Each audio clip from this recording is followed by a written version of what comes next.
حضور نبی رحمت صلی اللہ تعالی علیہ وسلم دی بارگاہ اقدس دے وچ ایک شخص حاضر ہویا۔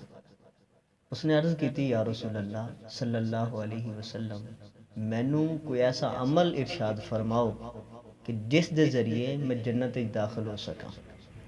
آقا کریم علیہ الصلاۃ والتسلیم نے ارشاد فرمایا کہ اپنی قوم دا مؤذن بن جا تاکہ ٹھیک وقت تے لوگ نماز واسطے جمع ہو سکے۔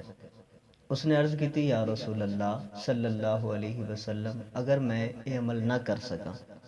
آقا کریم علیہ الصلاۃ والتسلیم نے ارشاد فرمایا کہ پھر اپنی قوم دا امام بن جا تاکہ تو لوگاں نوں پابندی دے نال با جماعت نماز پڑھا سکے۔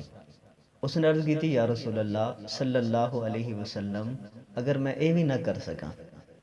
حضور نبی رحمت صلی اللہ تعالی علیہ وسلم نے ارشاد فرمایا کہ پہلی صف دے وچ شامل ہو کے نماز پڑھنا اپنے تے لازم کر لے، جنت وچ داخل ہو جائیں گے۔